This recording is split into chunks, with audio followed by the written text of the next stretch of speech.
자, 우리 지난 시간에 그 표본 추출 방법에 대해서 좀 다뤄봤는데, 그 확률 표본 추출 방법 4가지, 비확률 표본 추출 방법 4가지에 대해서 공부를 좀 해봤습니다. 자, 그 중에서 그 비확률 표본 추출 방법은 그렇게 뭐 구별이 좀 되기 때문에 헷갈리는 게 조금 2개 정도 있었는데, 그거는 좀 여러분 지난 시간에 한 거하고 교재에 나온 거를 해서 참고를 하면 될 것 같고, 오늘은 확률 표본 추출 방법 중에 2가지가 좀 구분이 좀 애매하다 그랬는데, 자, 층화 추출 방법을 좀 다시 보도록 하겠습니다. 이거는 층화 임의 추출법이라고도 하는데, 자, 모집단에 대해서 어떤 사전 지식을 갖고 있을 때 이런 정보를 이용하는 거죠. 자, 모집단을, 그런데 층화라는 거는 그때 우리가 이런 뭐 화석 이런 거 얘기하면서 각 층별로 비슷한 것들이 발견된다는 거죠. 자, 근데 이 층과 층 간에는 차이가 있겠죠. 자, 층과 층 간에는 차이가 있고, 각 층 안에 있는 요소들은 동질적이라는 거죠. 자, 그런 어떤 모집단을 동질적이며 상호 배타적인 몇 개의 하위 집단, 자, 하위 집단 하나하나를 층이라 그러죠. 자, 그런 층으로 나눈 다음에 각 층에서 어떤 규칙에 의해서 요소들을 뽑아내는 방법이에요. 자, 그 대표적인 게 뭐냐? 잘 사용하는 층화에서 자주 사용하는 게 남녀 성별 또는 연령층별, 뭐 10대, 20대, 30대, 뭐 40대 이런 식으로 각 층별로는 좀 동질적인 성향을 가진다는 거죠. 거기에서 좀 한 단계 더 들어가서 이제 층에서 요소를 추출을 해내겠죠. 자, 이렇게 하면 이렇게 사용하면 추정량의 분산을 줄일 수가 있다는 거죠. 각 층의 요소들끼리의 분산이 작아질 수가 있다는 거예요. 자, 분산이 작아진다는 거는 변이성이 작다는 거죠. 다만 이 층과 층 간에는 서로 이질적인 집단이기 때문에 층 간의 변이성은 크게 한다는 거죠. 층 내부에서의 변이성은 작게 하는 장점이 있다는 거예요. 자, 그리고 여기서 좀 한 단계 더 들어간 게 각 층에서의 요소는 어떻게 뽑아내느냐. 요거는 우리가 비확률 표본 추출 방법과도 조금 연결이 되는데,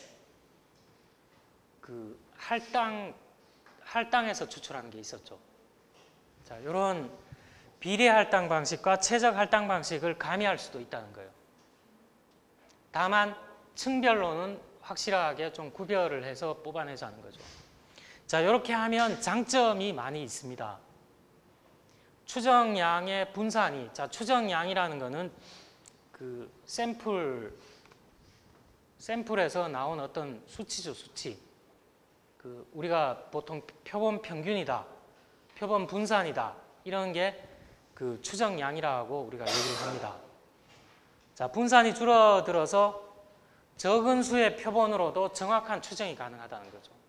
자, 여기서 뭐 30개 정도 뽑아내고 여기서 30개 정도 뽑아내고 이런 적은 숫자로도 대표성을 높일 수가 있다는 거죠. 자, 이 한글 파일이라서 조금 내려서 보도록 하겠습니다.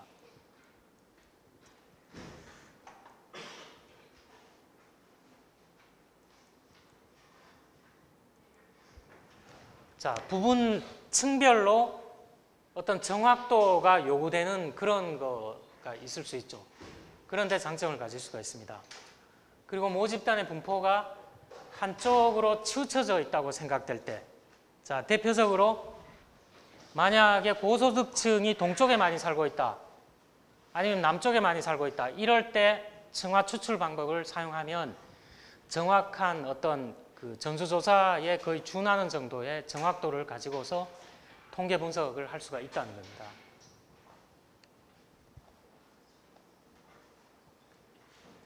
자, 그 다음에 우리가 봤던 방법이 그 군집 추출 방법이었습니다.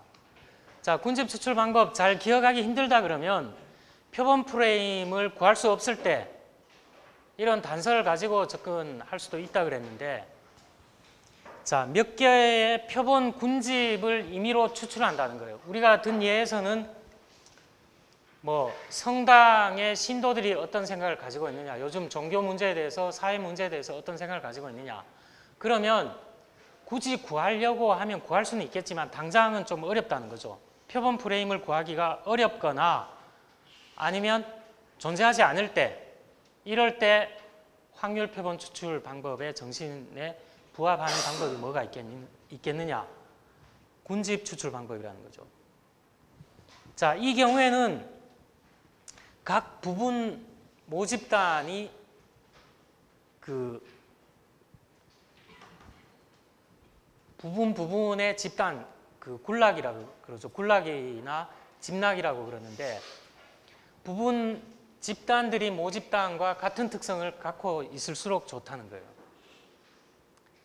자, 이렇게 그 부분 집단들 사이에 아까 층화 추출 방법에서는 이런 층과 이런 층 간의 이질성이 높으면 좋을 수 있다 그랬는데, 군집 추출 방법에서는 그 군집과 군집이 이질성이 좀 작으면 좋다는 거예요, 이거는. 자, 그런 차이가 있고, 그렇게 군집을 분류를 한 다음에 그 군집에서 이제 전수조사를 하거나 군집에서 샘플을 뽑아내는 거기 때문에 2단계 절차를 거치기 때문에 이거를 다단 추출법이라고, 아니면 2단 군집 추출법이라고 별칭을 가지고 있습니다. 자, 이것도 좀 그 내용을 조금만 더 보면, 자, 모집단의 크기가 크면 단순 임의 추출 방법 적용하는데 어려움이 있다는 거예요. 자, 그렇게 되는 경우에 리스트 작성이 일단 어려울 수가 있다는 거예요. 그리고 그거를 다 조사한다는 게 비용이 많이 들 수가 있다는 거죠. 자, 그래서 이거를 우리 교재에서는 리스트 작성이 어렵다 이렇게 얘기를 했는데, 표본 프레임이 없다 이런 식으로 표현을 해놨는데 그런 의미를 가지고 있습니다. 자, 이런 경우에 군집 추출을 하게 되면 비용을 절약하거나 표본 관리가 편리할 수가 있다는 거죠. 자, 요 계통 추출 방법은 좀 그 교재에서 많이 다뤘기 때문에 다시 얘기하지는 않도록 하겠습니다. 자, 표본 추출 방법에 대해서 좀 그 지난 시간에 이어서 좀 얘기를 해봤고, 오늘 할 내용은 자료 수집 방법입니다. 자, 여러분이 그 사회과학을 나중에 하는 데 있어서는 이게 사실은 지금 하고 있는 게 사회과학 방법론하고도 굉장히 밀접한 관련을 가지고 있어요. 자, 자료 수집 방법은 제가 만약에 설문지를 가지고 여러분한테 가서 이 설문지에 좀 5분 정도 시간이 소요되니까 좀 작성을 해주세요 하면 이건 뭔가요? 이거는 뭔가 커뮤니케이션을 하고 있는 거죠. 대화를 하면서 부탁을 한 거잖아요. 자, 이런 것들은 전형적으로 설문조사는 의사소통 방법입니다. 의사소통이 수반됐죠. 자, 이런 거는 전형적으로 의사소통법이라고 하고, 의사소통이 수반되지 않는 게 있어요. 되게 뭐냐?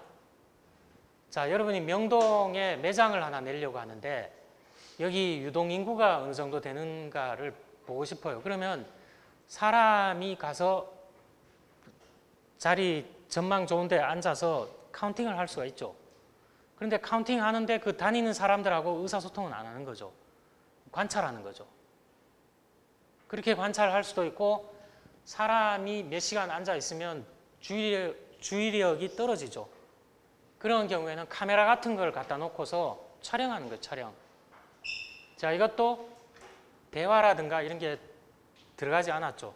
이것도 관찰법이라는 거예요.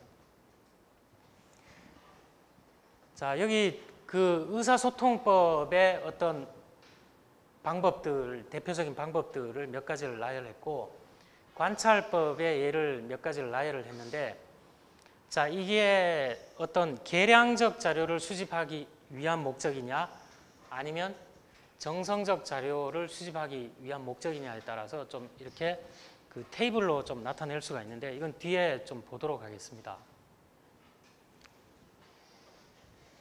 자, 각각의 장점과 단점이 있죠. 자, 관찰법의 장점이 뭐냐? 자, 사람이 의사소통이라든가 이런 게 들어가 있지 않습니다. 자, 관찰법은 그 여러분이 설문지 조사를 하게 되면 그 어떤가요? 설문지 좀 써주세요 하면 뭐 그 써주시면 영화표라든가 문화상품권이라든가 이런 거라든가 드리면 조금 응답률이 올라가겠지만 바쁘다고 해서 응답을 안 해주는 사람들이 있죠. 자, 여러분이 학내에서 어떤 조사를 하고 있어요. 학내에서 조사를 하는데, 자, 여기서 한 200명 조사를 해야 되는데, 200명 조사를 하는데 여러분이 설문지를 가지고서 가서 이렇게 한 명 한 명 물어본다는 거예요. 물어보는데 어떤 그룹의 사람들은 바쁘다고 응답을 안 해준다는 거예요. 자, 이런 사람이 되게 많이 있어요. 많이 있으면 용케 200명을 채워서 응답을 받았지만 이렇게 응답을 거부한 사람들이 많다. 이러면 이 자료가 대표성이라든가 객관성이 많이 떨어질 수가 있죠. 자, 이렇게 해서 발생하는 오류는 응답 오류라고, 무응답 오류라고 합니다. 무응답자가 너무 많은데 시간을 더 들여서 200명을 확보했다 그래도 이건 대표성이 낮아질 가능성이 있는 거죠. 자, 관찰법을 사용하게 되면 그런 무응답 오류를 최소화할 수 있죠. 그 다음에 조사하는 사람이, 자, 제가 설문지를 주면서 가급적이면 4번이나 5번에 많이 체크해 주면 좋겠어요. 이렇게 얘기를 했다고 해보죠. 뭐 제가 연구를 하는데 뭐 좀 잘 모르겠으면 4번이나 5번에 체크를 해주면 좋겠다. 이렇게 하는 거는 면접자 내지 이렇게 조사하는 사람의 바이어스가 들어간 거죠. 자, 이것도 하나의 오류입니다. 근데 관찰법에서는 그런 대화라든가 이런 게 없기 때문에 면접원 오류를 최소화할 수가 있다는 거죠. 그와 반면에 단점은 관찰 불가한 현상, 설명할 수가 없죠. 자, 여러분한테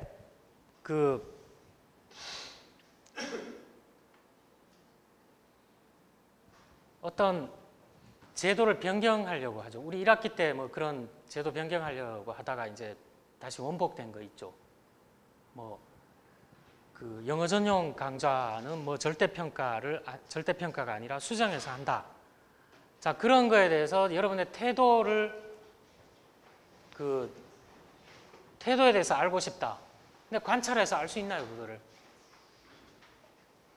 관찰해서 어떤 태도를 가지고 있느냐를 알 수 있느냐는 거죠. 모르잖아요. 물어볼 수밖에 없죠. 설문지가 됐던 인터뷰가 됐던 대화를 통해서 물어볼 수밖에 없다는 거예요. 자, 태도라든가 만족도라든가 이런 눈에 보이지 않는 것들은 관찰법으로는 설명이 불가능하다는 거죠. 자, 경우에 따라서는 관찰자 오류 가능성도 있습니다. 만약에 인간이 어떤 관찰을 한다 그러면 주의력이 떨어지거나 아니면 자기가 보고 싶어 하는 것만 볼 가능성도 있죠. 여러분한테 제가 그림을 한 장 보여주더라도 그림을 보여주고 나서 물어보면 그 그림에서 뭘 봤냐고 물어보면 반응들이 다양하게 나오죠. 자, 그거는 보고 싶은 사람이 자기가 보고자 하는 거를 중점적으로 볼 수밖에 없다는 거죠. 자, 의사소통법 한번 보도록 하겠습니다.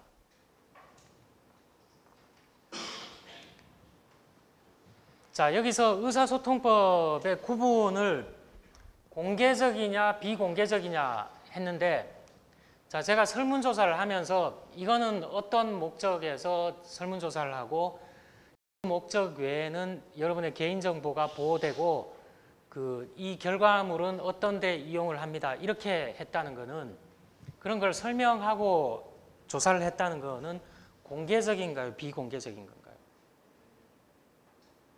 그건 공개적이에요. 목적이라든가 절차라든가 어떻게 응답하면 됩니다. 이렇게 한 건 공개적인 거죠. 자, 근데 비공개적인 것도 있어요. 그 다음에 구조적이냐 비구조적이냐. 자, 전형적으로 설문지 같은 거 어떤가요? 여기 40여 명, 50여 명한테 설문지 돌리면 설문 문항이 다 똑같죠? 이 사람 설문 문항이 다르고 이 사람 설문 문항이 다르고, 대체적으로는 그렇지 않다는 거예요. 그거는 스트럭처 돼 있다는 거죠. 스트럭처. 정형화되어 있다는 거죠.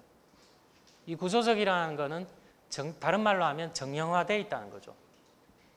문항수라든가 이런 게 동일하다는 거예요. 근데 그렇지 않은 비구조적인 것도 있죠. 자, 이렇게 나눠보면 우리가 많이 접하는 설문조사는 공개적이면서 구조적입니다. 자, 심층 면접 있죠.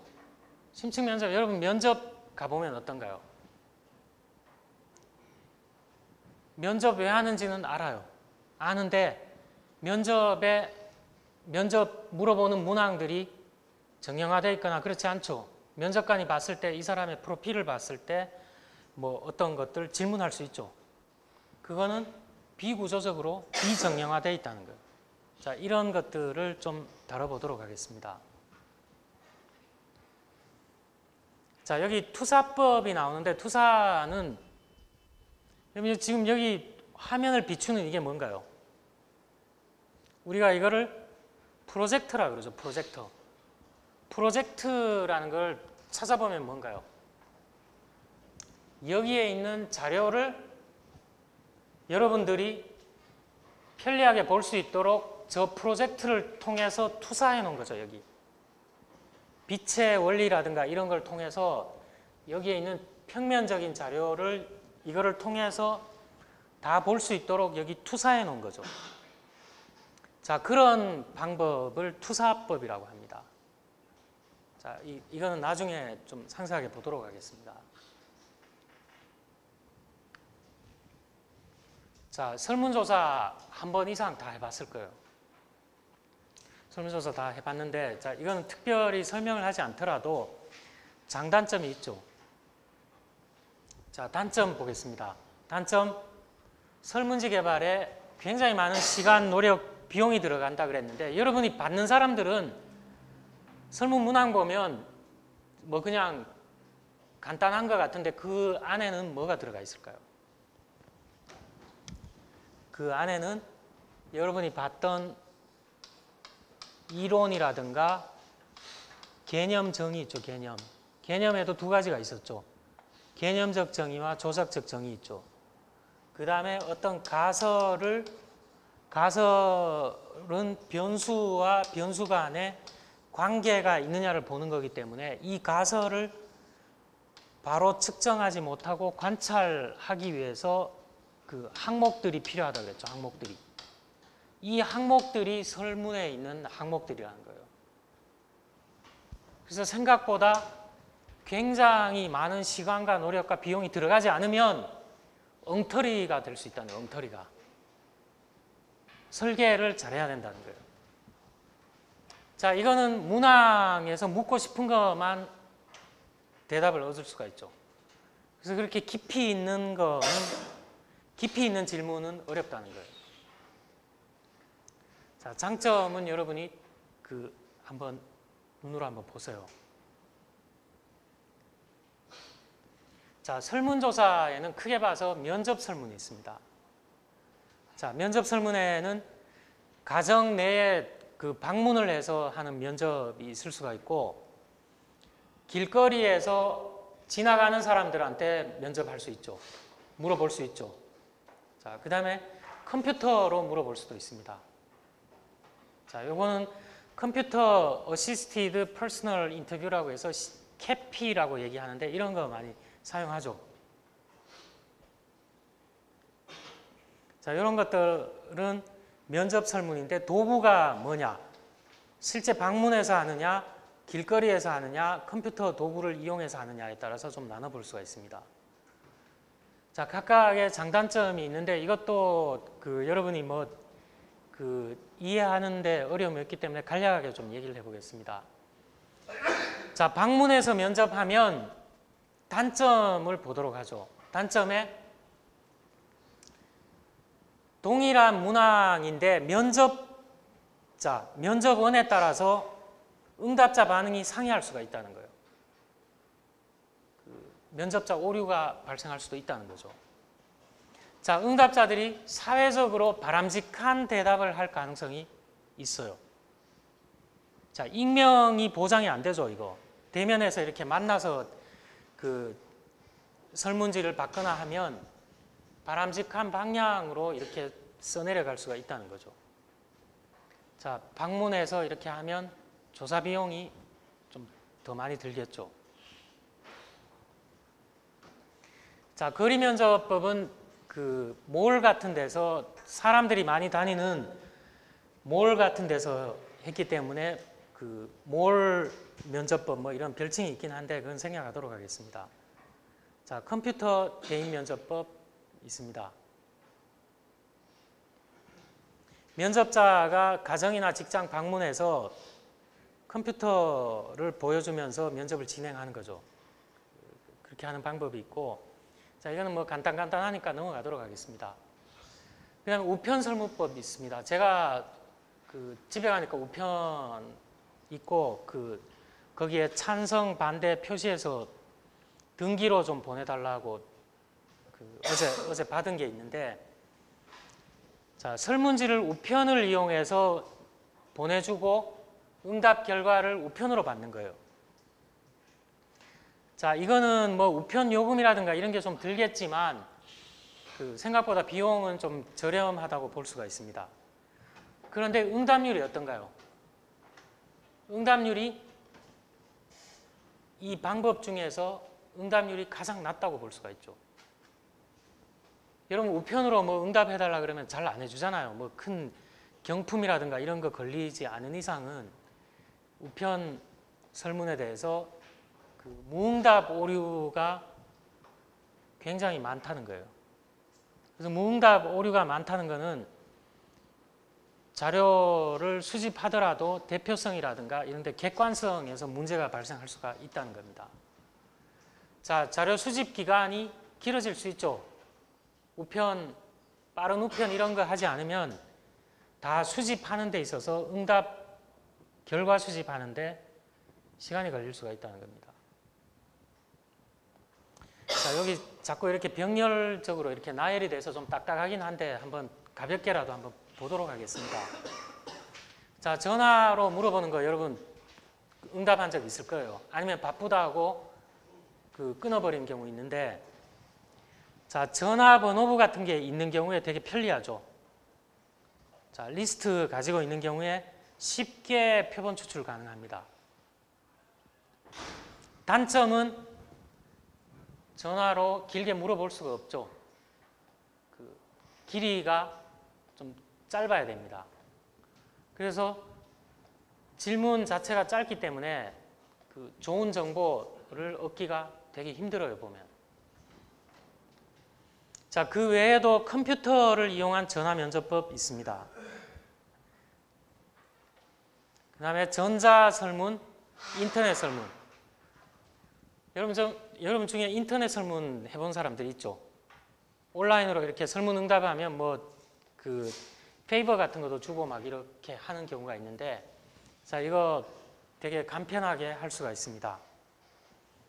자, 이건 이메일, 홈페이지, 온라인 전문조사 기업에 의뢰하는 방법 뭐 여러 가지 나눠줄 수가 있는데, 자, 장점과 단점은 한번 읽어보면 될 것 같고, 단점 잠깐 보겠습니다.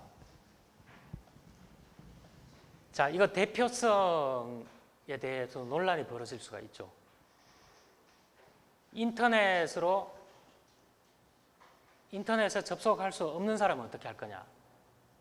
특히 지금은 조금 문제가 완화됐지만 고령자들 있죠, 고령자들. 인터넷 설문 이런 데 응답하기 힘들 수가 있습니다. 자, 중복 응답한 거 정확하게 통제했냐? 이거 아무도 장담 못하죠. 자, 이런 설문 방법이 있습니다. 자, 그 다음에 심층 면접법, 요거는 뎁스 인터뷰라고 하는데, 요 앞에 인을 붙입니다. 인을 보통. 인뎁스 인터뷰라고 하는데, 자, 면접자가 굉장히 숙련이 돼 있어야 됩니다. 숙련된 면접자가 한 사람의 응답자를 대상으로 주제와 관련돼서 응답자 동기가 어떠냐, 신념이 어떠냐, 태도가 어떠냐, 이런 거를 계속해서 대화를 하면서 풀어내는 거죠. 그래서 이거는 당연히 정형화되어 있지가 않아요. 상황에 맞게 정보를 얻어내는 거기 때문에 비구조화되어 있고 공개적이지도 않습니다. 이렇게 계속 이렇게 질문을 하면서 유도해내는 거죠. 그래서 이거는 공개적이지 않다고 해서 undisguised라고 얘기를 합니다. 자, 장점은 뭐냐? 자유롭게 표현하도록 유도가 가능해요. 태도라든가 신념 이런 거 정확하게 파악하기가 힘든데, 이거는 설문지라든가 이런 거 통해서 파악하기가 사실은 심층적인 거를 파악하기가 힘들죠.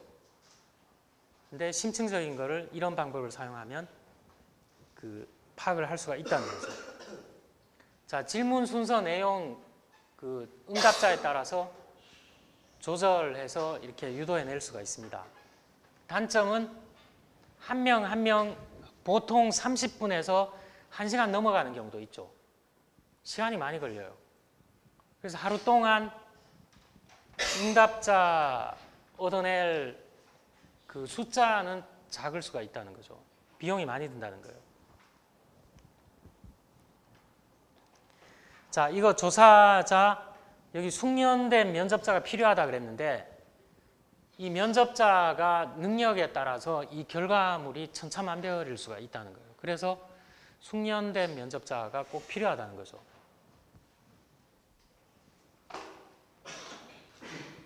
자, 이거 실제로 사용했던 거예요. 홈쇼핑 채널에 대해서 면접원이 홈쇼핑 채널에 대해서 어떤 느낌 가지고 있느냐 물어봤어요. 자, 이렇게 물어보니까 설문지 조사하면 이런 거 답을 얻어내기가 힘들죠.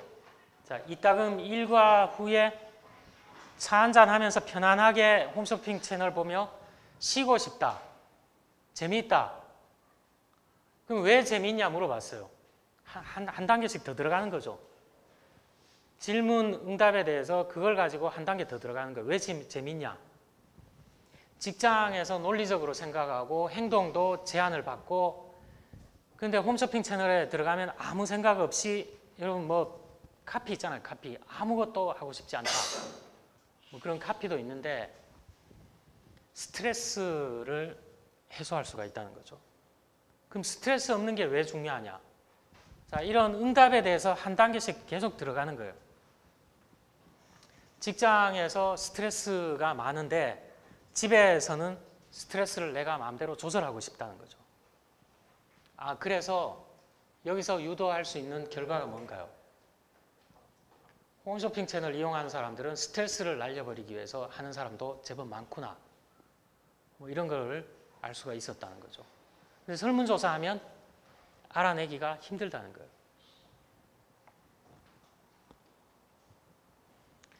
자, 인뎁스 인터뷰, 조금 전에 봤던 심층 면접하고 조금 다른 게 초점 집단 면접입니다. FGI라는 말로 그냥 줄여서 그냥 써요, 우리가.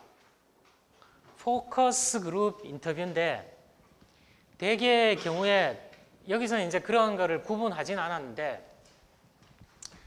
그 여러분 전문가 패널 있죠. 전문가 패널. 방송 보면 그 각 분야의 전문가 뭐 5명도 있고 10명도 있고 이렇게 쭉 나와서 하는 거 있죠. 그거가 전형적인 FGI 방법입니다.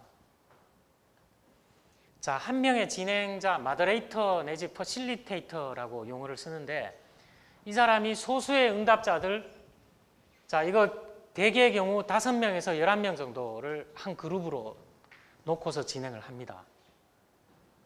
자, 이 그룹을 장소에 모아놓고 주제에 관해서 자유로운 대화나 토론을 유도하죠. 그렇게 이렇게 토론하다 보면 뭐 첨예하게 난상 토론이 되기도 하고 아니면 뭐 좀 우호적으로 이렇게 존중하면서 되기도 하는데 그런 과정에서 예상하지 못한 깊은 이해를 얻어낼 수가 있다는 거죠. 자, 이거는 뭐냐? 여기 토론 주제에 대해서 알려져 있나요? 알려져 있지 않나요? 대개. 주제에 대해서 알려져 있기 때문에 이거는 공개적이에요. 그 참여하는 사람들이 토론 주제에 대해서 알고 있죠. 그런데 그 내용에 대해서 어떤 항목들에 대해서 그거는 구조화되어 있지 않죠. 토론하는 과정에서 확대될 수도 있고 다른 영역을 건드릴 수도 있고 이렇기 때문에 이거는 비구조적인 방법입니다. 자, 이거는 전형적으로 어떨 때 하느냐. 자, 물론 TV 토론 이런 것도 초점 집단 면접이라고 할 수 있는데 대규모의 설문조사하는 경우에 이런 거를 먼저 합니다. 자, 제가 어떤 이론이라든가 개념이라든가 가설이라든가 이런 거를 마련을 했어요. 근데 설문이 굉장히 중요하고 여러 가지 의사결정하는 데 영향을 주기 때문에 설문자를 한 1000명 단위 이상, 경우에 따라서는 10,000명한테 한다.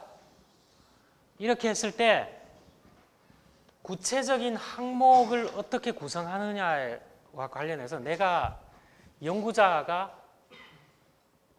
어느 정도 할 수도 있지만 그래도 이렇게 많은 사람들을 설문으로 할 때는 오류 가능성을 좀 줄여보자. 사전 단계로 초점 집단 면접을 통해서 설문 문항을 수정하거나 확인하거나 이렇게 할 때 FGI 방법을 쓴다는 거예요. 자, 대개의 경우에 이렇게 토론할 때 녹음이라든가 녹화를 합니다. 그래서 그걸 가지고 이제 나중에 글로 옮겨 적어요. 자료화해요. 이 토론에서 어떤 것들이 나왔냐 이걸 정리를 한다는 거죠. 정리를 하고 대개 면접 장소 옆방에 거울을 설치를 해요. 거울 설치해서 관찰을 합니다. 그래서 너무 이렇게 뭐 어떤 사람의 의견에 대해서 비판적이다, 너무 일방향으로 간다 그러면 개입할 수가 있죠. 일정 부분. 그 사회자 있잖아요. 사회자. 진행자가 조금씩 그 유도를 할 수가 있다는 거예요. 자, 장점은 생각지도 않은 유용한 정보를 추가할 수가 있습니다. 단점은 진행자가 어떤 사람이냐에 따라서 오류가 발생할 수 있죠. 자, 여러분 그 TV 토론 같은 거 보면 진행자가 너무 이렇게 개입하는 경우 있죠. 너무 개입하거나 아니면 좀 그 편향된 진행자는 거의 없지만 의도하지 않게 그런 거를 유도할 수가 있다는 거예요. 자, 모집단 대표하기는 어렵죠. 그 5명에서 11명 정도 뽑아놨지만 그 사람이 대표자냐, 객관적으로 대표할 만하냐, 이거는 좀 논쟁이 있을 수 있다는 거예요. 그래서 대부분의 경우 어떻게 하나요? 좀 찬성 의견 나올 수 있는 부류의 사람들을 좀 부르고 또 거기에 좀 반대 논리를 가지고 있을 가능성이 있는 사람들 부르고 이렇게 해서 좀 다양하게 구성하려고 노력을 하죠. 자, 이거는 이제 단점을 좀 완화시키기 위해서 그런 그 방법을 동원할 수도 있다는 겁니다. 자, 요 투사법 보도록 하겠습니다. 투사법은 여러분 좀 한번 이렇게 들으면 아는데, 그냥 여러분 투사법은 제가 이 프로젝트에 비유를 했는데, 자, 요거는 한번 좀 들어볼 필요가 있습니다. 동기, 태도, 신념, 감정 이런 거 잘 안 드러나요. 그리고 드러낸다고 해도 짧은 시간에 이렇게 하면 정확하게 드러나지 않는 경우가 많다는 거예요. 그래서 이거는 투사법은 여러분 괄호 넣기 같은 거 많이 해봤죠? 뭐 사자상은 뭐뭐다. 우리 학교의 어떤 상은 괄호 비워놓고 뭐뭐다. 이러면 여러분 채워넣기 하는 거 있잖아요. 그럼 채워넣기 한 단어들을 분석을 해보면 학생들이 여기에 대해서 어떤 생각을 하느냐 이거를 투사해서 볼 수가 있죠. 자, 그런 게 투사법의 한 종류인데 이거는 여러 가지 방법이 있습니다. 단어 연상법이 있습니다. 조사자가 연구 대상 현상과 관련된 단어들을 나열해요. 그러고 응답자들한테 물어보는 거죠. 당신이 이 단어들을 보고서 가장 먼저 떠오르는 게 뭐냐? 자, 실제로 질레트사의 여성용 면도기 상표명을 정할 때 이 방법을 썼어요.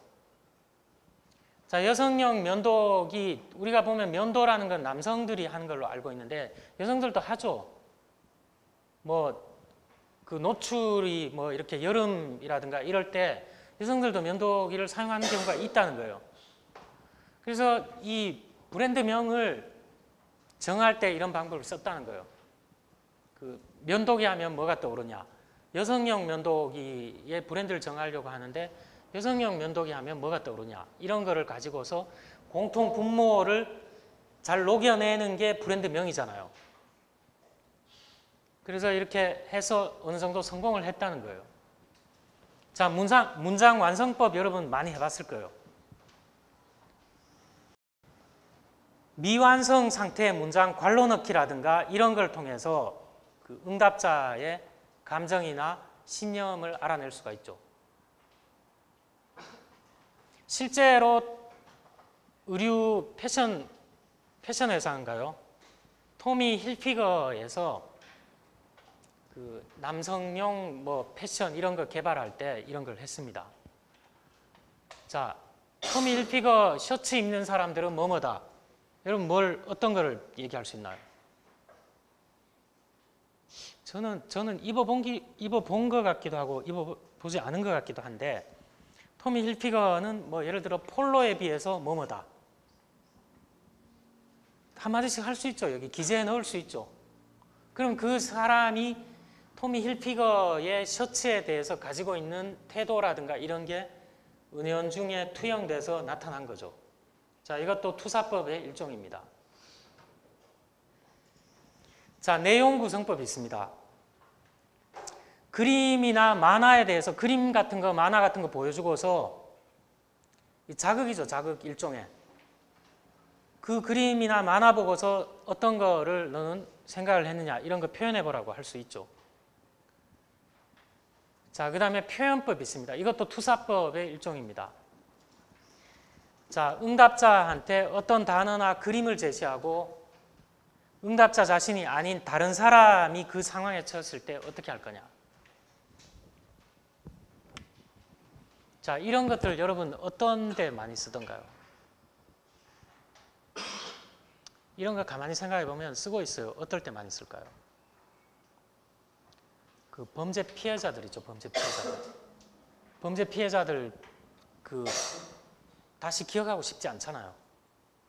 다시 기억하고 싶지 않은데 자꾸 꼬치꼬치 캐물으면 어떻게 될까요? 수축되죠. 위축되죠. 위축되고 그 현상에 대해서 기억을 회피하려고 노력하죠. 그런 경우에는 말로서 얘기하는 게 아니라 그림을 보여준다든가 만화 같은 거 보여준다든가 특히 그림 같은 거 이렇게 보여주면 아니면 어떻게 하나요? 그림을 그려보라고 하죠. 아동들이나 이런 유치원이나 어린이집이나 이런 거 피해자들한테 얘기하라 그러면 잘 못하잖아요. 그럴 때 그림을 한번 그려보라든가 이런 거를 보고서 전문가가 판단을 하죠. 이 그림이 의미하는 바는 뭐다. 그것도 일종의 투사법이에요, 다. 자, 역할행동법, 제3자 기법, 이것도 투사법의 한 종류고 굳이 방법을 좀 얘기를 하라 그러면 표현법이죠, 표현법.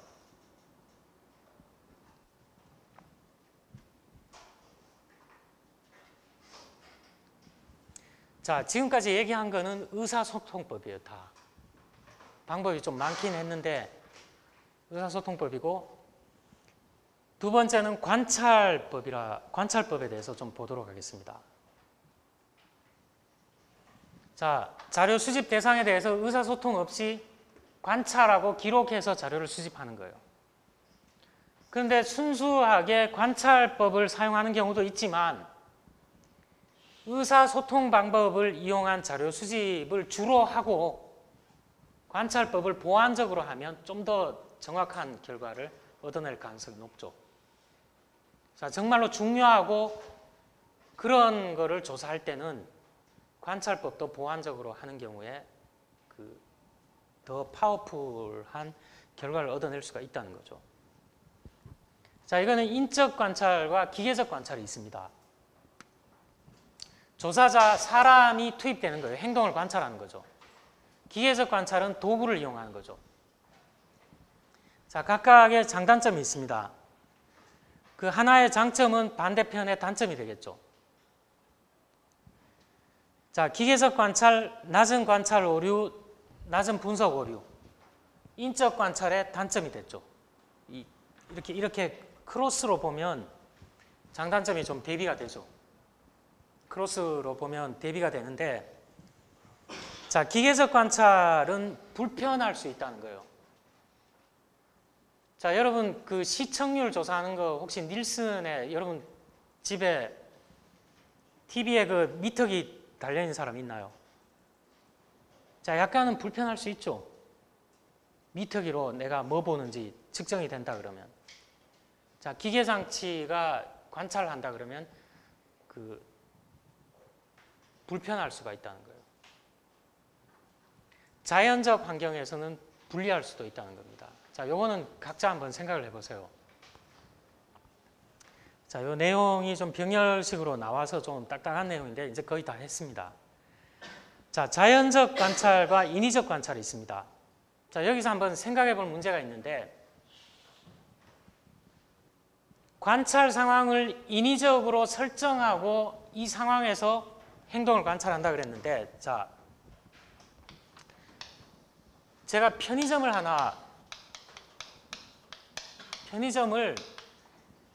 제가 어떤 편의점이 많이 있죠.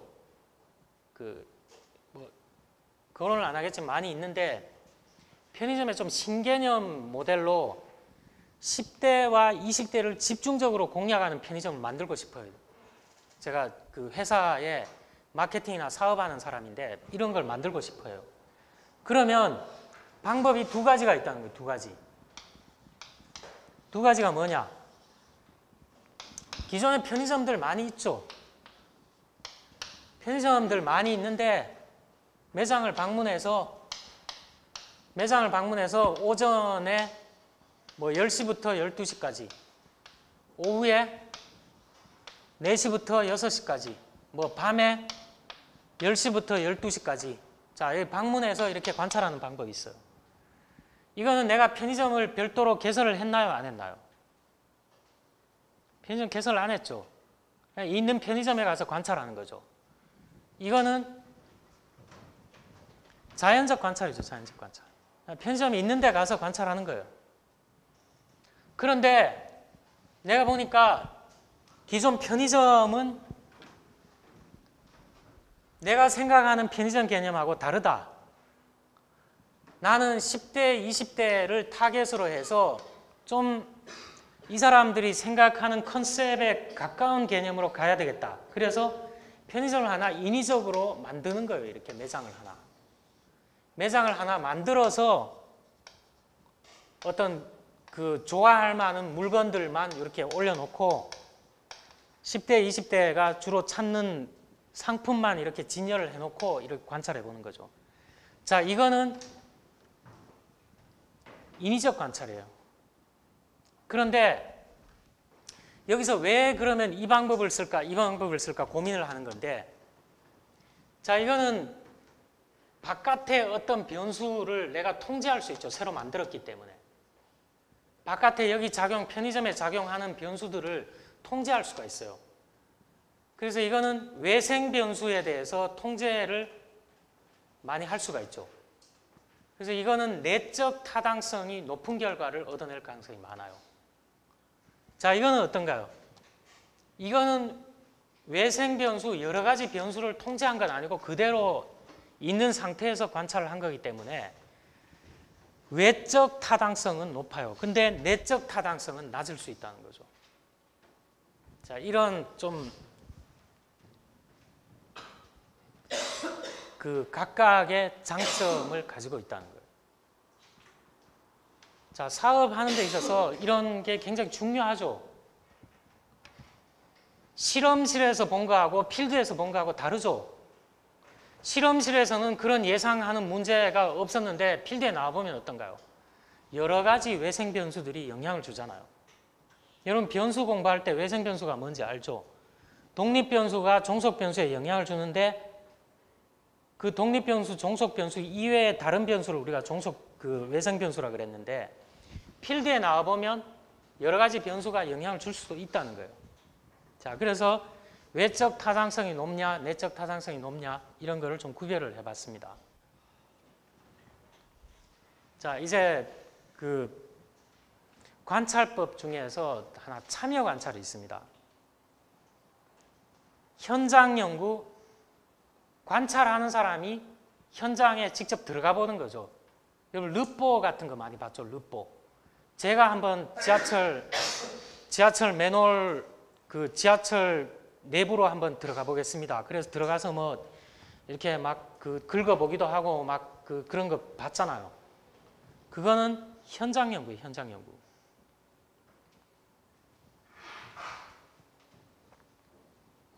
관찰자가 피관찰자한테 근데 영향을 줄 수가 있죠. 자, 불법 체류자 조사하는데 조사하기가 힘들죠. 그런 경우는 내가 직접 불법 체류자 같이 해서 들어가 보는 거예요, 현장에. 자, 이런 거는 현장 연구 참여 관찰이라고 얘기를 합니다.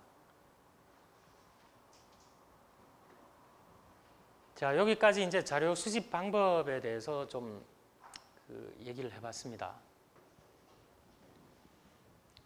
크게 봐서 관찰법과 의사소통법을 봤는데, 자, 요거는 나중에 여러분이 사용을 많이 하기 때문에 좀 얘기를 해봤고, 세부적으로는 FGI 방법이라든가 인터뷰 방법이라든가 이런 것도 현실에서 많이 쓰기 때문에 제가 좀 얘기를 해봤습니다.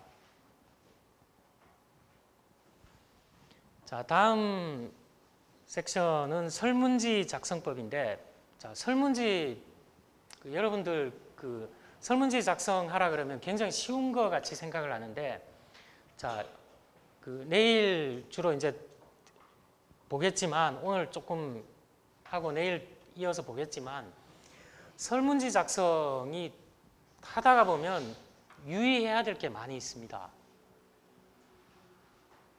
근데 저하고 같이 연구하는 사람들 이렇게 석사과정이나 이렇게 설문지 작성해 오라 그러면 다른 사람 한 거 이렇게 대충 항목만 맞춰서 이렇게 가져오는 경우가 많아요.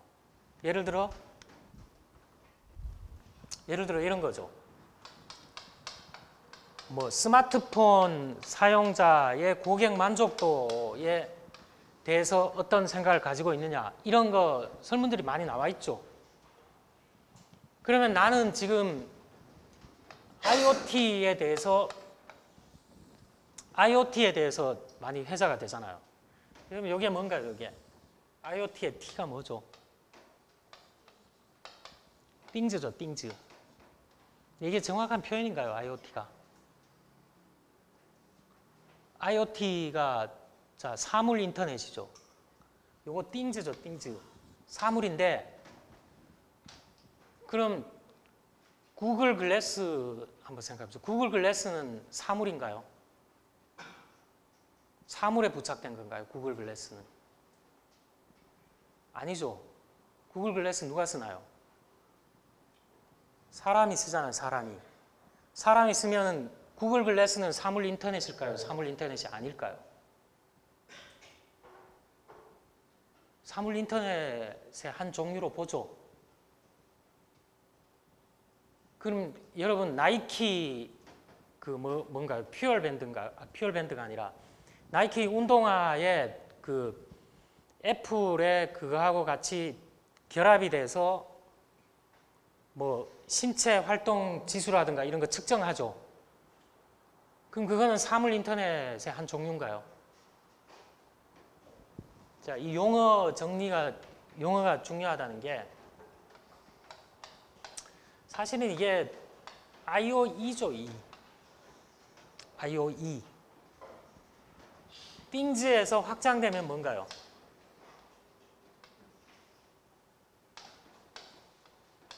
everything이죠, everything. everything에 들어가는 게 뭔가요? 들어가는 게. 사람, 동물, 사물 다 들어가는 거죠. 자, 이렇게 다 들어가잖아요. 자, 이 얘기를 한 거는 저하고 연구하는 뭐 석사과정 학생이 사물 인터넷에 관심이 많다 그러면 설문지 조사를 해야 되겠다 그렇게 하면 그냥 가만히 내버려 두면 어떤 현상이 발생하냐. 여기서 그 스마트폰에 대해서 사람들이 만족도 느끼는 이런 설문지를 구해와서 스마트폰을 IoT로 다 바꿔요. 스마트폰 용어를 IoT로 다 바꾼다는 거예요. 그렇게 해서 이렇게 아름답게 포장을 해와서 설문지를 조사한다 그러면 그게 설문지가 잘 만들어진 걸까요? 그건 아마 조사하면 백발백중 엉터리예요, 엉터리. 엉터리라는 거예요. 설문지에는 뭐라 그랬나요? 이론이라든가 개념이라든가 가설이라든가 측정 항목이라든가 이런 것들이 정교하게 구성이 돼서 표현돼서 나타난 게 설문 문항이지 그 백그라운드에는 이런 것들이 다 들어가야 된다는 거예요. 그래서 단순히 스마트폰이 아니라 IoT라고 해서 그것만 명칭만 바꿔놨다고 하면 그거는 엉터리라는 거예요. 그래서 여기서 제가 얘기하고 싶은 거는 설문지는 알파요 오메가라는 거예요. 연구에서. 설문지에 다 포함이 돼야 된다는 거예요.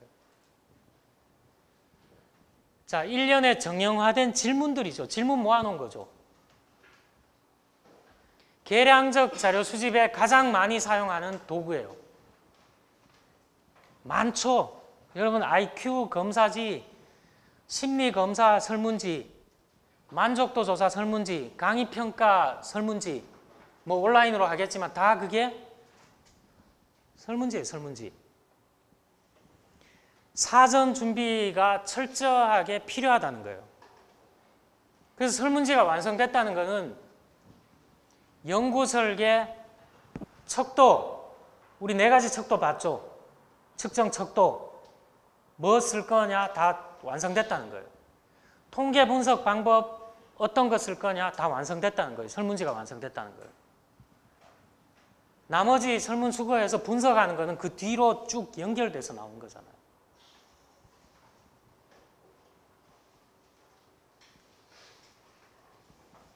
자, 상대적 장점 여러분 알고 있습니다. 읽어보면 설문 많이 해봤죠?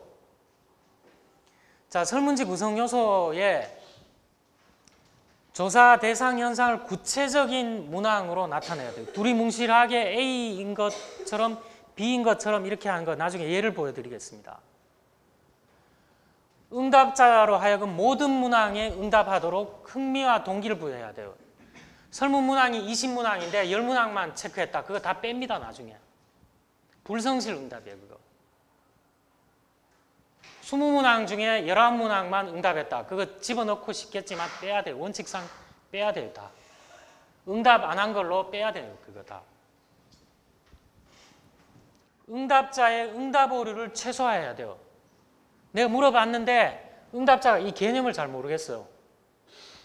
뭐 지식경영에 대해서 내가 설문조사를 하는데 난 지식경영이 이게 뭐 이러닝을 얘기하는 건지 뭐 온라인 강의 듣는 걸 얘기하는지 잘 개념이 없다는 거예요.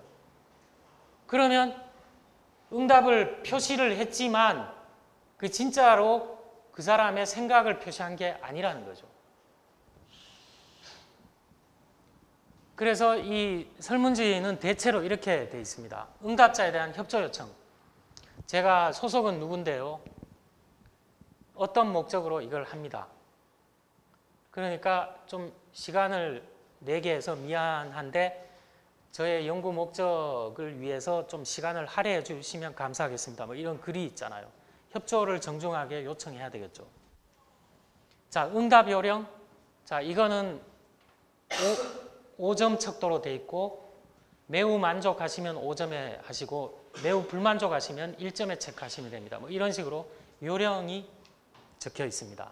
그리고 설문 문항이 나오고 응답자 분류형 문항들이 있습니다. 자, 이거는 뭐 학생이냐, 직장인이냐, 뭐 이런 거일 수도 있고, 자, 이런 문항들이 있습니다. 그 다음에 응답자 식별용 정보가 있습니다. 자, 이 응답자가 그런 일은 없겠지만 연구자가 10명 받아놓고 100명 받았다고 이렇게 할 수가 있죠. 그래서 이름이 어떻게 되고 뭐 이런 전화번호 같은 거 이런 거 들어갈 수가 있어요. 마지막에. 자, 그거는 통계 목적으로는 안 들어가는데 만에 하나 그 어떤 결과물을 가지고 왜곡된 게 나왔다 그러면 감사라든가 이런 거 할 때 실제로 설문지를 받았냐 이게 이슈가 될 수 있잖아요. 그럼 연구자가 증빙을 해야 되는 거예요. 그런 목적으로 5번째 식별용 정보가 들어가게 됩니다. 자, 설문지 작성 과정은 순차적이지만 과정을 한 단계 한 단계 거치기도 하지만 앞 단계가 좀 의심스럽다 그러면 다시 되돌아가는 경우도 있어요. 이거 역행한다 그러죠. 자, 드물지만 역행하면서도 하는 경우가 발생한다는 거예요. 그리고 설문지 처음 하는 사람들이 오류가 많이 발생합니다. 나중에 받아놓고 보면 자기 생각대로가 아니라 굉장히 이상하게 나올 수가 있어요. 다시 해야 돼, 다시. 뭔가 잘못된 거예요, 그 앞 단계에서.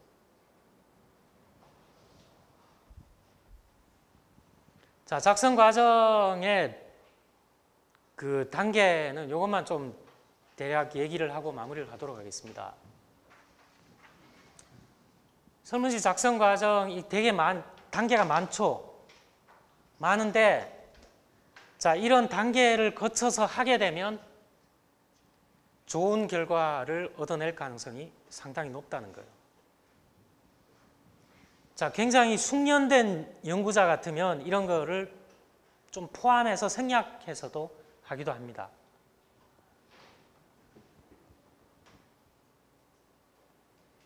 자, 수집 정보 결정인데 어떤 현상들, 개념들 간의 관계를 연구해야 되는 거 결정을 정확하게 해야 되겠죠.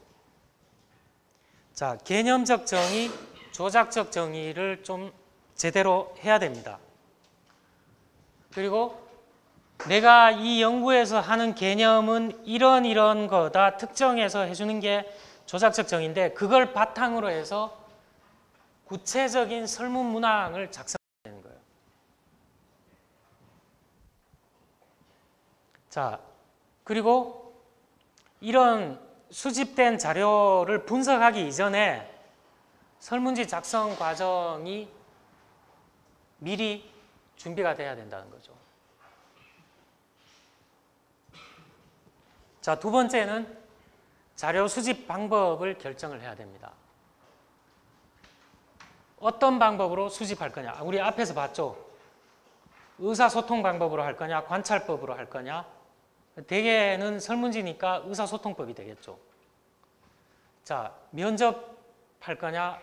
가정에 방문해서 할 거냐? 우편으로 할 거냐? 인터넷 기반의 전자설문으로 받을 거냐? 자, 정보 양이나 설문지 형태, 질문 방식이 이런 방법에 따라서 달라지겠죠. 전화로 하게 되면 길게 물어볼 수 없다 그랬잖아요. 사람들이 끊자고 하죠. 바쁘다고. 지금 회의 들어가야 된다 그러고 수업 들어가야 된다 그러고. 그래서 이 방법에 따라서 달라질 수 있다는 거예요. 자, 개별 문항 내용을 결정해야 되는데 첫 번째는 꼭 필요한 문항인가요? 꼭 필요한 문항이 아니면 집어넣으면은 그 가회성이죠. 가회성. 복잡해지죠. 자, 재미있겠지만 조사 대상 현상과 관계없는 문항. 그건 제외해야 되는 게 맞아요. 자, 통계 분석에 직접 사용하지 않는 문항을 포함하는 경우도 있다는데 이건 대개 어떤 경우인가 하면 여러분 설문 문항이 이렇게 있으면 대개 어떻게 하던가요? 하지 말던가 아니면 잘 해야 되겠죠. 어떤 사람들 그러면 어떻게 하나요? 4번 쭉 내립니다. 다 4번이에요. 다. 아니면 좀 그러니까 20문항이면 1번부터 10번까지는 4번으로 쭉 내리고 11번부터 20번까지는 뭐 5번으로 쭉 내리는 거죠. 자, 이렇게 하면 나중에 이제 조사자가 걸러낼 가능성이 많긴 한데 이런 걸 방지하기 위해서 어떻게 하나요?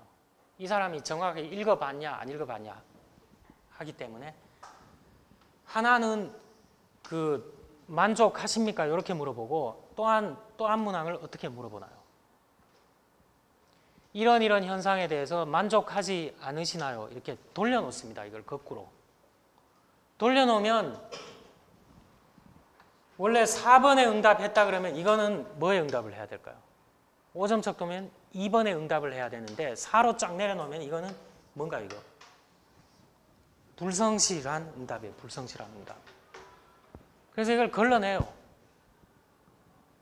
직접 사용하지 않지만 문항을 포함하기도 해요. 성실한 응답자냐 불성실한 응답자를 가려내기 위해서 이런 문항들을 섞어 넣습니다. 다 읽어보고 문항을 읽어보고 체크한 사람이냐 아닌가를 보기 위해서.